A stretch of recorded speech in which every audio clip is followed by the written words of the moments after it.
Hi friends, welcome back to another What's for Dinner video. In today's video, it's all about meatless meals, vegetarian meals for you. I've got 3 quick and easy, delicious recipes to share with you. This video is also part of a collab with Chronicles. I'll have their channel linked below in the description box along with their video that we're kind of partnering with today. They're also going to have some delicious vegetarian meals for you as well. So make sure you head over and check them out. But let's go ahead and get into the video. So first up, we have cheese and black bean enchiladas. And this recipe is so delicious and so very easy. So I've just got 4 ounces of cream cheese that I've softened in my bowl. And I'm adding in 2 cups of shredded Mexican blend cheese. And then we're going to also add in a 4-ounce can of diced green chilies. And we're going to get all this mixed together well, and that's going to be part of our filling. Now, I do want to say, I think I forgot to introduce myself. So my name is Amanda. If you're new to my channel, if you're coming over from Chronicles, welcome. I'm so glad to have you here. I do all kinds of What's for Dinner videos, all kinds of recipe stuff. I love giving you meal inspiration. If that sounds good to you, I'd love it if you'd hit that subscribe button and join my YouTube family. We'll go ahead and get back to these delicious enchiladas. Now I'm just taking some of the enchilada sauce and going ahead and placing it in the bottom of the pan. This is just going to help your tortillas from sticking to the bottom of the pan.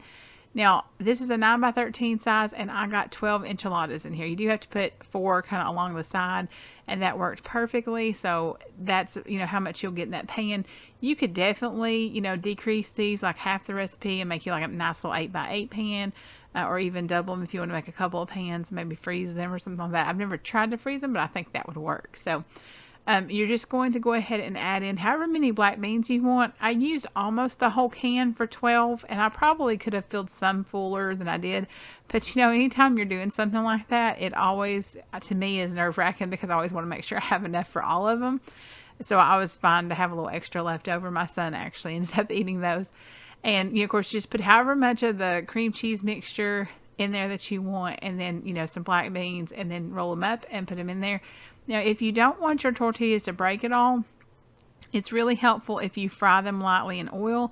I usually don't do that step. I will say that I tried it one time and it was really, really good, but it's just an extra step, so I don't tend to always do that. Especially to make this super quick and easy. It's just a lot easier if you heat the tortillas in the microwave for maybe about 30 seconds. Wrap them in a damp paper towel, and then they should be good to go. Mine didn't tear too badly. I figure it's almost more like a casserole anyway, so, it's okay if it, it's going to get covered by sauce, so it'll be all right. And I'm just going to pour that sauce on top, and this is a 19-ounce can of enchilada sauce. You could definitely make homemade if you want to too. Another tasty twist, and if you've seen me make enchiladas before, is to use green salsa on top as the enchilada sauce, so that can be really yummy. There's just several different variations you can do, so I definitely recommend you kind of try which one you like best, or shake it up every now and then and try something different. Each time we do that, we'll go from making the red sauce, or we'll use the green sauce, whatever. We kind of go back and forth. So now this is going to bake in a 375 degree oven for about 30 minutes, and we're going to cover that. Once you have baked it for about 30 minutes, you're going to uncover it, and then we're going to top it with a little bit more shredded cheese. On the top, I used queso quesadilla cheese. You can use whatever kind you like, cheddar or more of the Mexican blend. I just needed to get that used up that I had in the refrigerator, so that's what I used. And we really like that cheese. We get it from Walmart, and it really works well in like quesadillas and all that stuff like that. We like it quite a bit. So we're just going to pop that back in the oven just for a few minutes to get the cheese all nice and gooey and brown. And look at it, y'all. That looks delicious. It was so amazing. I absolutely love enchiladas. Do y'all like enchiladas? Let me know, because I swear I think I could just eat that every week. It's so good to me. Now, in this bottle, I mixed up some sour cream and lime juice to make, like, I think they call it a lime crema. And I don't have amounts, so I just kind of did it by taste. But I'm just drizzling that on top, and that was really good. I have never done that before, but it really added a nice tanginess from the lime and then the creaminess from the sour cream. So I highly recommend doing that step too. Now, next up, we have easy stovetop shakshuka. I hope I'm saying that right. I think that's how you say it. And we're just going to go ahead and get started with cutting up our onion, dicing it up. Now, I have been wanting to make this for a really long time. I've seen it made different times, and it looked really good. So I thought it would be the perfect thing for a meatless meal. Now I've also got a yellow pepper that I'm cutting up there to use in it. The recipe actually called for just the pepper. It actually called for red pepper, but if y'all watch my other video, you'll know I like the yellow and the orange the best. And it did recommend you could add, like, you know, fresh garlic, onion, and I thought, oh yeah, I'll add some onion. I love onions like that. So now I've just got some English muffins that I'm buttering, and I'm going to broil those because it talked about serving it with kind of like a crusty bread, and I felt like English muffins would be a good thing. And I had some I needed to get used up to, so I thought that would be perfect. So we're going to go ahead and saute our peppers and onions and let them get kind of softened and just a little bit of color on them, and then add in some spinach. Now it said 3 cups of spinach. I kind of eyeballed that because I feel like spinach is hard to measure, and I just buy it in the big container, and so I just threw some in there. I kind of let it wilt down a little bit and then added a little more, and then that way, I mean, you can't go wrong with more spinach if we end up with more than 3 cups anyways, because, you know, it's definitely something that's nutritious for you. So once we get that spinach all wilted down, we're actually going to add some tomato sauce and then some spices. So now in the spices, there's thyme, oregano, garlic powder, pepper. It does call for salt. I left that out just because there was some sodium already in the tomato sauce I used. And then also we're topping it with some feta cheese. So I think I'll have enough salt for me anyway. So make sure you add that if you want that in there too.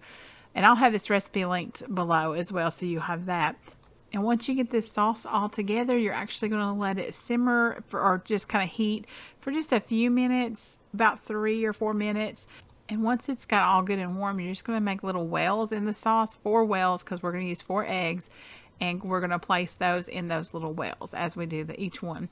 Now, once we get all the eggs in there, we're also going to top it with some feta cheese. But let me give you a word of warning about the eggs. So I've never made this before, of course, and the recipe said to cook for about 5 to 10 minutes once you get the eggs in here. You also cover it, and so you cook it covered. And so I thought, okay, I'll go for 7 minutes because that's in between 5 and 10.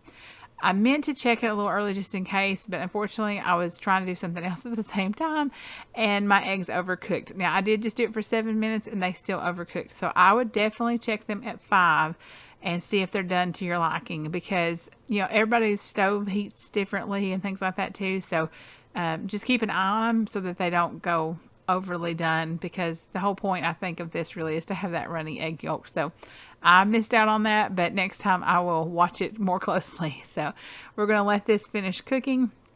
And y'all, this was really good. Oh, and I've got the English muffins going in the oven there, and that's just broiling those, you know, and getting them nice and crispy. My son, my youngest, he really loved this sauce. He's not a huge fan of eggs. He did go ahead and eat one, but he loved the sauce. He thought it tasted really good. My daughter mentioned that she thought it would be, the sauce itself would be great over pasta even. So we'll definitely be doing this again. And it was really good with the English muffin. Like my daughter even said, she's like, that totally made it, because that nice, you know, crispiness from the English muffin contrasting with that. So good. So our last meal is a grilled cheese, but y'all, we're elevating it to another level by using Gouda cheese, avocado, and tomato. It was so good. So I'm just buttering some bread here. I'm using the Dave's killer bread, the thin slice. I think this one was the white done right. I really like their breads. So on the other side, I'm just going to add a little bit of mayonnaise too, just on one side, because I always like mayonnaise on my sandwiches too. So we're just going to put that in a skillet over a medium heat, the butter side down, and we're going to just basically build our sandwich there in the skillet. I've added 1 piece of Gouda on there. We're going to add some sliced tomatoes and some sliced avocado, and then top it with another piece of Gouda, and then also, of course, that other piece of buttered bread. Now, be real careful when you flip these, because the fillings just want to come out. I don't know how people get like these picture perfect grilled cheeses, because man, they just want to just fall completely apart when you know, start to flip them. I mean, it didn't do too bad this time, but I was sweating it. I was really concerned, but you know, I got it flipped. And then, you know, just grill it on the other side. You just want the whole sandwich to be nice and toasty and your cheese to be melted and all that. And I'm also going to go ahead and cut up a plum to eat with this. I just wanted something kind of light as a side item. I love plums. I just think they're so good. So I had gotten some recently, and I've been enjoying eating those too.